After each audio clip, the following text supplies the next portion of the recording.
Mobile ఫోన్లో మీరు ఏం చేస్తున్నారో ఏం చూస్తున్నారో అవతలి వారికి కళ్లకు కట్టినట్లు తెలిసిపోతుంది. మీ బ్యాంక్ అకౌంట్లో ఉన్న సొమ్ము, మీ PhonePe password, credit card app, pin నెంబర్లు అన్నీ నేరుగా చూసేస్తారు. మీ ఫోన్లోని ఫోటోలు, వీడియోలు, నెంబర్లు మొత్తం నేరగాళ్ల చేతికి చేరిపోతాయి. ఆ తర్వాత మన ప్రమేయం లేకుండానే ఖాతాల్లో సొమ్ములు ఖాళీ అవుతుంటాయి. క్రెడిట్ కార్డుల్లో డబ్బులు ఎగిరిపోతుంటాయి. సైబర్ నేరగాళ్లు ఇప్పుడు కొత్తగా విసురుతున్న వాట్సాప్ స్క్రీన్ షేర్ దెబ్బకు జనం విలవిల్లాడిపోతున్నారు.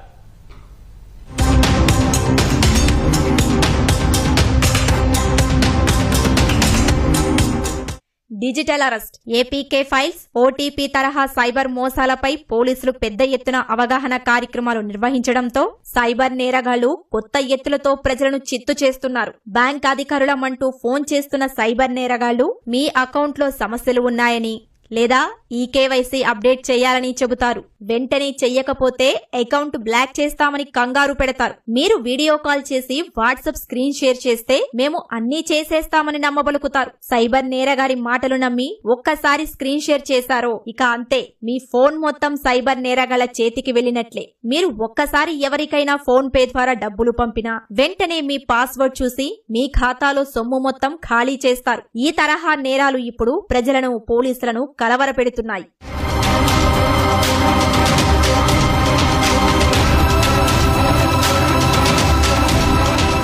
కరోనా తర్వాత సాఫ్ట్వేర్ ఇంజనీర్లు చాలా వరకు వర్క్ ఫ్రం హోం చేస్తున్నారు. ఇప్పటికీ ఇదే పద్ధతిని కొన్ని సంస్థలు కొనసాగిస్తున్నాయి. అయితే ఇంటి వద్ద పనిచేస్తున్నప్పుడు ఏదైనా ల్యాప్టాప్ లో గాని, కంప్యూటర్ లో గాని సమస్య వచ్చిందంటే ఆఫీసు నుంచే దీన్ని సరిచేసేందుకు ఎనీడెస్క్, టీమ్ వ్యూవర్ వంటి వాటి ద్వారా సమస్య పరిష్కరిస్తుంటారు. సరిగ్గా ఇప్పుడు ఇదే పద్ధతిని సైబర్ నేరగాళ్లు అనుసరిస్తున్నారు. బ్యాంక్ అధికారుల మాదిరిగా ఫోన్ చేసి వాట్సాప్ వీడియో కాల్లో స్క్రీన్ షేర్ చేయిస్తున్నారు. దీంతో మన మొబైల్ స్క్రీన్ కాస్త నిందితుడి సెల్ ఫోన్ లో ప్రత్యక్షమవుతుంది. ఇక అంతే సంగతులు. మన పాస్వర్డ్లు, బ్యాంకు ఖాతా వివరాలన్నీ తెలుసుకుని ఖాతాలు ఖాళీ చేస్తారు.